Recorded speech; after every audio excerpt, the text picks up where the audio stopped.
ওকে, so hello everyone, আশা করছি সবাই অনেক বেশি ভালো আছেন। অনেকদিন পর আসলে ভিডিওতে আসা, এবং আজকে যে বিষয়টা নিয়ে কথা বলবো, আজকের ভিডিওটা মেইনলি যাদের কাজে আসবে সেটা হচ্ছে যারা ফার্স্ট ইয়ার সেকেন্ড ইয়ারে আছেন বা যারা নতুন ক্যাম্পাসে ভর্তি হচ্ছেন বা হবেন। তো তাদের জন্য আমার ছোট্ট কিছু অ্যাডভাইস, এবং যারা তার উপরে আছেন তাদের আসলে দেখার দরকার নেই, তারা খুব বেশি উপকৃত হবেন না। সো থার্ড ইয়ার শেষ হইলো, অর্থাৎ 6 সেমিস্টার শেষ হইলো, 7 সেমিস্টারের ক্লাস অলরেডি শুরু হয়েছে। তো ভাবলাম যে এই যে অলরেডি 3 বছর 3.5 বছর ক্যাম্পাসে, তো 3.5 বছরের যে এক্সপিরিয়েন্স সেটা একটু আপনাদের সাথে শেয়ার করি। সো প্রথমেই বলতে গেলে ক্যাম্পাস লাইফ 2023 সালের হচ্ছে জানুয়ারি থেকে শুরু হয়। বর্তমানে হচ্ছে আজকে তারিখ হচ্ছে খুব সম্ভবত আগস্টের 15। তো আগস্টের 15 অর্থাৎ 3 বছর 8 মাস চলতেছে ক্যাম্পাসে, এবং 3 বছর 8 মাসে আমার যে এক্সপিরিয়েন্স সেগুলো আপনাদের সাথে শেয়ার করব। ওকে, সো ফার্স্ট অফ অল আমি যদি আবার ক্যাম্পাসে ফিরে যেতে পারতাম, আমি যদি 1-1-এ ফিরে যেতে পারতাম, আমি যে কাজটা করতাম সেটা হচ্ছে যে আমি অনেক বেশি ক্লাব করতাম। এখন অনেকের প্রশ্ন আসতে পারে, ভাই আমার হাজী দানেশের তো ক্লাব ভালো না, আমার এই ইউনিভার্সিটির তো ক্লাবগুলো ভালো না, ক্লাবগুলো আগের মতো কাজ করে না, এখানকার এটা ভালো না, ওইটা ভালো না। কিন্তু বিশ্বাস করেন ভাই, আপনি যদি ক্লাবে যান আপনি মানুষ চিনবেন, আপনি যদি ক্লাবে যান আপনার কমিউনিকেশন বিল্ড আপ হবে, আপনি যদি ক্লাবে যান আপনি হচ্ছে ক্যাম্পাসে বেরোইলে আপনার মনে হবে যে ক্যাম্পাসটা আপনার, আপনি অনেক মানুষের সাথে পরিচিত হতে পারবেন। সো এইটা একটা বেনিফিট। এখন বলতে পারেন, ভাই মানুষের সাথে পরিচিত হয়ে আমি কি করব? মানুষের সাথে পরিচিত হয়ে আপনি যে কাজটা করতে পারেন সেটা হচ্ছে, আপনি যেখানে যান আপনার মানুষ দেখবেন কোনো না কোনো কাজে লাগবে। ফর এক্সাম্পল আমি বলি, আমার নন ডেপ্টের যদি কোনো বই লাগে, নন ডেপ্টের যে কোর্সগুলো ছিল তাদের যে কোশ্চেন, ম্যাম কেমন কোশ্চেন করে, এই সেই হাবিজাবি, এগুলো খুব আরামসে কালেক্ট করতে পারতাম। কোনো ঝামেলা হইলে আমি নন ডেপ্টের ফ্রেন্ডের থেকে হেল্প নিতে পারতাম। সো এই একটা কথা যে আমি যদি 1-1-এ যাইতাম, আমার কমিউনিকেশন বিল্ড আপ করার জন্য আমি আরও বেশি ক্লাব করতাম। আমি 5-6টা ক্লাব করছি। তারপরে যদি আপনার ভালো না লাগে আপনি ক্লাবটা ছেড়ে দিতে পারেন, এটা আপনার পার্সোনাল ব্যাপার। 2 নম্বর যেটা আমি একটু টুকটাক নোট করেছি, তো এইটা দেখে আসলে বলতেছি। 2 নম্বর যেটা সেটা হচ্ছে আপনার কমিউনিকেশন স্কিল। আপনি যখন ক্লাব করবেন, আপনার হচ্ছে নিজের ভিতর যে আপনার কথা বলার স্কিল যে বিষয়টা, সেটা আপনার বিল্ড আপ হবে। আপনি দেখা যাবে যে হচ্ছে ধরেন আগে কথা বলতে পারতেন না, কিন্তু আপনার ক্লাব করাতে, ক্লাবের প্রোগ্রামগুলো অ্যারেঞ্জ করাতে, আপনার বিভিন্ন হচ্ছে ধরেন ক্লাস প্রমোশন, বুথ প্রমোশন, তারপরে হচ্ছে যদি ভিডিও প্রেজেন্টেশন হয় সেগুলো করাতে আপনার দেখবেন যে টুকটাক একটু হলে কমিউনিকেশন স্কিল বিল্ড আপ হচ্ছে। সো এই বিষয়টা আপনার অনেক বেশি কাজে লাগবে। আই হোপ কমিউনিকেশনের ক্ষেত্রে অনেক বেশি এই ব্যাপারটা হেল্প করবে ক্লাবিং করাটা। এবং দিন শেষে দেখবেন আপনার যে ফ্রেন্ডটা 1-1-এ ক্লাব করছে আর যে ফ্রেন্ডটা 1-1-এ ক্লাব করে নাই, তাদের মধ্যে দেখবেন অনেক বেশি পার্থক্য। এই ডিফারেন্সটা আপনি 1-1-এ টের পাবেন না বা 1-2-তে টের পাবেন না, কিন্তু যখন দেখবেন অ্যাট দ্য এন্ড আপনি হচ্ছে সিনিয়র হচ্ছেন, তখন দেখবেন যে এটা আপনার ভিতরে অটোমেটিক বিল্ড আপ হচ্ছে। কোনো স্যারদের সামনে বা কারোর সামনে কথা বলতে গেলে দেখবেন যে আপনি নিজেকে অন্যভাবে ফুটিয়ে তুলছেন। তো এটা একটা ব্যাপার। সো ক্লাব করতে হবে, যদি ক্লাব ভালো না লাগে পরে আপনি ছেড়ে দেবেন। ওকে, 3 নম্বর 3 নম্বর কথা হচ্ছে, আপনি লাইফে যদি কোনো কিছু করতে চান, ধরেন কোনো বিজনেস করবেন, রিসার্চ পেপার পাবলিশ করবেন, ভালো কোথাও যেতে চান, বা যে কোনো কিছু করতে চান, ইউটিউবিং শুরু করতে চান, ফেসবুক শুরু করতে চান, যেটাই শুরু করতে চান সেটা 1-1 থেকেই করবেন। বিশ্বাস করেন, আপনি যদি ফার্স্ট সেমিস্টার, সেকেন্ড সেমিস্টার বা ফার্স্ট ইয়ার সেকেন্ড ইয়ার যদি না করেন, তাহলে এইটা আর আপনি জীবনও করতে পারবেন না। ঠিক আছে, অন্যভাবে বললাম, কিছু মাইন্ডে নেওয়ার কিছু নাই। বাট আপনি 1-1-1-2 বা 2-1-2-2-তে যদি না শুরু করেন, এইটা আপনি আর জীবনে করতে পারবেন না। ফর এক্সাম্পল, আপনি ধরেন একটা ব্যবসা করবেন। আমি আমার এক্সপিরিয়েন্স দিয়ে, আমি সহ আমার সিএসসির যে ফ্রেন্ডরা আছে, ওরা হচ্ছে বলছিল যে বিরিয়ানির বিজনেস করতে, আমি টুকটাক ভালো রান্না করতে পারতাম, তারা মনে করতো আর কি। সো তখন আমি বলতাম যে আরে না, এটা করা যাবে না, এই সে হাবি যাবে। বাট আমি যদি সেই সময় করতাম ওদের সাথে, হয়তো বা কিছু হইলেও হইতে পারতো। বাট আজকে কিছু নাই, ঠিক আছে। সো করলে 1-1-এ করতে হবে, যেটাই করতে চান, যেটাই মাথায় আসে, যদি করতে চান 1-1 থেকেই, নাহলে এটা হবে না। এটা আপনি থার্ড ইয়ারে ওঠার পরে এই জিনিসটা আপনার মাথায় কাজ করবে না, তখন অনেক জিনিস মাথায় আসবে। সো এটা নিয়ে হচ্ছে, যদি কোনো কিছু করতে চান তাহলে 1-1-এই করতে হবে। তারপরে যে ব্যাপারটা হচ্ছে, আপনার এত কিছুর মাঝেও ডিপার্টমেন্টের সিজি 3.5 রাখা ট্রাই করবেন। এটা হচ্ছে অনেকে অনেক কথা বলবে, সিজি লাগবে না, এই লাগবে না, ওই লাগবে না। বাট আপনার যদি 3.5 সিজি থাকে প্লাস কমিউনিকেশন স্কিল থাকে, তাহলে আপনাকে আটকানো খুবই টাফ।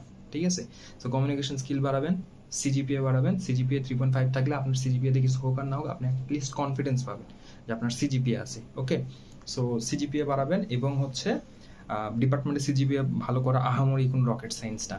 প্রিভিয়াস কোশ্চেনগুলো পড়লে, স্যাররা যা পড়াইছে সেগুলো একটু টুকটাক দেখলে, একটু বুঝে পড়লে মিড কুইজ, তাইলেই দেখা যায় যে সিজিপিএ চলে আসছে। So CGPA important, 3.5 at least important. Okay, আর 3.5-এর জন্য রকেট সায়েন্স লাগে না। নেক্সট, এর মাঝে ফ্রেন্ডদের সাথে আড্ডা দিতে ভুলবেন না, প্রচুর আড্ডা দিবেন, প্রচুর মানুষের সাথে মিশবেন, মানুষের সাথে মিশে মানুষের থেকে শেখার যে স্কিল, মানুষের সাথে মিশে আপনি যেটা শিখতে পারবেন সেটা আসলে অন্য কোথাও পাবেন না। ওকে, সো আমরা নেক্সট টপিকে যাই, সেটা হচ্ছে গোল সিলেক্ট করা। আচ্ছা, আপনি ফার্স্ট ইয়ার সেকেন্ড ইয়ারে যখন শুরু হবে আপনার ফার্স্ট ইয়ার, তখন থেকে আপনি আপনার যে একটা সাবজেক্টে ভর্তি হয়েছেন, ইচ্ছাকৃতভাবে হোক অনিচ্ছাকৃতভাবে হোক, আপনি তো একটা সাবজেক্টে ভর্তি হয়েছেন। এখন এই সাবজেক্টে আপনি কিছু করবে, আপনার মানে ধরেন যে সাবজেক্টে ভর্তি হয়েছেন ওই সাবজেক্ট থেকে আপনি চেষ্টা করবেন যে আপনি কোন কোন ফিল্ডে যেতে পারেন সেগুলো গবেষণা করা।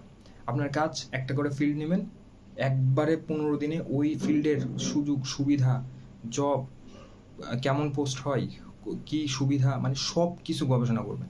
করার পরে ওই কোর্স নিয়ে ঘাটাঘাটি করবেন। করার পরে আপনার সাথে যেটা যায়, আপনার সাথে যে কোর্সটা যায়, আপনার সাথে যে জবটা যায়, আপনার সাথে যে ফিল্ডটা যায়, আপনি সেই ফিল্ডে টুকটাক ঘাটাঘাটি করে 2-2 পর্যন্ত একটা লেভেলে নিয়ে আসা ট্রাই করবেন। এবং 2-2 যখনই শেষ হবে আপনি তখন ফিক্সড করে ফেলবেন যে আপনি ওটাই করবেন। ওটা করবেন মানে ওইটাই করবেন এবং ওইটার পিছনে আপনি এফোর্ট দেবেন। আপনি যদি 2-2 পর্যন্ত এটা ঘাটাঘাটি করেন এবং পরের 2 বছর যদি একটু একটু করেও 10 মিনিট 20 মিনিট করে হলেও যদি সময় দেন, আপনি আপনার ফ্রেন্ডদের চাইতে 100% আগাই যাবেন। ঠিক আছে? সো কি করবেন সেটা ফিক্সড করবেন। ফার্স্ট 2 বছর সব কিছু ঘাটাঘাটি করবেন, তারপরে হচ্ছে আপনি ডিসাইড করবেন যে কোনটা করবেন এবং ওটা ফিক্সড করবেন। পরের 2 বছর হচ্ছে লাস্ট 2 বছর হচ্ছে সেটার পিছনে টাইম দেবেন। এবং আমি একটা উদাহরণ দিই, যে এটা আমার জুনিয়রদের আমি সবসময় দিই, সেটা হচ্ছে যে ধরেন আমি হচ্ছে গভর্নমেন্ট জব করবো, আমরা একটা এখন আমি কোনোদিন এআই নিয়ে কাজই করি নাই, আমি হচ্ছে জানি না মেশিন লার্নিং কীভাবে কাজ করতে হয়। তো দেখা গেল আমার একটা ফ্রেন্ড মেশিন লার্নিংয়ে কাজ করতেছে, সে আজ থেকে 10 বছর পর সে অনেক ভালো একটা অ্যামাউন্টের জব করতেছে, ধরেন 20 লাখ 25 লাখ টাকা হচ্ছে আপনার পার মান্থ, বা 10 লাখ টাকা পার মান্থ, বাহিরের দেশে গিয়ে সে অনেক ভালো সেটেল। আমি এখন আফসোস করতেছি 10 বছর পর থেকে যে আরে আমি যদি করতাম তাহলে আমিও হয়তো পারতাম। কিন্তু আমি যদি আজকে সেটা ট্রাই করি যে মেশিন লার্নিং নিয়ে আসলে দেখি কেমন, আমি পাইথনটা শিখি, আমি এটা করি ওইটা করি, করার পরে যদি আমার ভালো লাগে তাহলে তো আমি ওই সেক্টরে গেলাম। আর যদি ভালো না লাগে তাহলে ওই যে 10 বছর পর আমার ফ্রেন্ডটা 10 লাখ টাকা ইনকাম করতেছে, তখন আমার আর আফসোস হবে না, যে আমি তখন বলবো যে অ্যাটলিস্ট আমি ট্রাই করছিলাম, ওই জিনিসটা আমার জন্য ছিল না তাই আমি করি নাই। আই হোপ আমি বুঝাইতে পারছি যে সামনে আফসোস রাখার চাইতে সব ফিল্ডে ট্রাই করেন 2 পর্যন্ত, কারণ এই সময় ভুল করলে কোনো সমস্যা নাই, কিন্তু বের হওয়ার পরে ভুল করলে সমস্যা। তো গোল সেটিং খুবই ইম্পর্টেন্ট। আপনি আপনার লাইফে হচ্ছে নেক্সট আপনি 30 বছর 40 বছর যতদিন বাঁচবেন, সেটা কী নিয়ে, কী জিনিস নিয়ে আপনি থাকবেন সেটা আপনার ডিসাইড করতে হবে এখন। এখন যদি আপনি ভুল কিছু ডিসাইড করেন তাহলে পরের 40 বছর আপনাকে সেই জিনিসের সাথে কাটাইতে হবে। এবং ফাইনালি গোল সেট তো করলেন, খুবই ভালো কথা, কিন্তু প্ল্যান বি রাখবেন। This is Bangladesh, this is পৃথিবী। আমাদের পৃথিবীতে আসলে আমরা যেটা চাই সেটা সবসময় হবে এমন কোনো কথা না। তো যদি যেটা চাচ্ছেন সেটা যদি না হয় তাইলে কি হইতে পারে সেই জিনিসটা মাথায় রাখবেন, সেই জিনিসটা মাথায় রেখে কাজ করবেন। ওকে, সো সেই জিনিসটা মাথায় রেখে যদি কাজ করেন তাহলে আপনার প্ল্যান বি থাকবে, যে আমি যদি এটা চেষ্টা করতেছি এত এত এত, আপনার ওটা অবশ্যই ফার্স্ট প্রায়োরিটি, কিন্তু যদিও এটা না হয় তাহলে আপনি আসলে কি করবেন। ঠিক আছে? সো এই জিনিসটা হচ্ছে এই 7টা জিনিস বা 8টা জিনিস যেগুলো বললাম, এগুলো হচ্ছে আমার লাইফ থেকে নেয়া। আমি যদি আবার 1-1-এ যেতে পারতাম, আমি এই জিনিসগুলো আরও ভালোভাবে করার চেষ্টা করতাম। কিছু জিনিস হয়তো করছি, কিছু জিনিস হয়তো করি নাই, কিন্তু এই জিনিসগুলো আমার হচ্ছে ক্যাম্পাস লাইফটাকে আরও সুন্দর বানাইতো যদি আমি 1-1 থেকে করতাম। সো হয়তোবা সামনের 1 বছর আরও অনেক কিছু শিখবো, আরও অনেক কিছু হয়তোবা আমার ভুল আছে। সো অ্যাজ আমি হচ্ছে ফোর্থ ইয়ার স্টুডেন্ট হিসেবে আমার কাছে যতটুকু মনে হয়েছে যে এই জিনিসগুলো আসলে কারো মাঝে কেউ যদি শিখে, তার ক্যাম্পাস লাইফটা at the end of the campus life তার লাইফটা অনেক সুন্দর হবে এবং একটু অন্যদের চাইতে আগায় থাকা পসিবল এবং হচ্ছে কনফিডেন্স পাওয়া পসিবল। এবং ফার্স্টের দিকে যেহেতু ক্লাব নিয়ে কথা বলছি, ক্লাব নিয়ে কথা বলার কারণ হচ্ছে যে যদিও আপনি গভর্নমেন্ট জব যদি না পান, ক্লাবিং যে স্কিলগুলো এগুলো আসলে শুধু গভর্নমেন্ট না, আপনি যখন ভাইবা দিতে ঢুকবেন তখন দেখবেন যে আপনি অলওয়েজ ফ্লুয়েন্ট, আপনি আপনার ভাষায় কথা বলে অ্যান্সার দিতে চাইবেন এবং আপনার যে ফ্রেন্ডটা ধরেন ক্লাব করে না, ও বইয়ের ভাষায় অ্যান্সার দিতে পছন্দ করবে। তো আপনি যখন আপনার ভাষায় অ্যান্সার দিবেন তখন সেটা দেখতেই সুন্দর লাগবে, আর্টিফিশিয়াল লাগবে না। সো এই জিনিসগুলো আসলে অনেক মানে জোস, বিশেষ করে যখন আপনি আপনার কর্মজীবনে যাবেন বা বিভিন্ন ইভেন্টে যাবেন বা বিভিন্ন মানুষের সাথে কথা বলবেন, দেখবেন আপনি সহজে মিশে যেতে পারতেছেন। সো এইটা আর কি, এইটুকুই আজকে বলার ছিল। প্রায় 6 মাস পরে আজকে ভিডিও করতে বসে এবং আজকে অলরেডি 10 মিনিট হয়ে গেছে। সো খুব সম্ভবত ইউটিউবে পোস্ট হবে। থ্যাংক ইউ সবাইকে।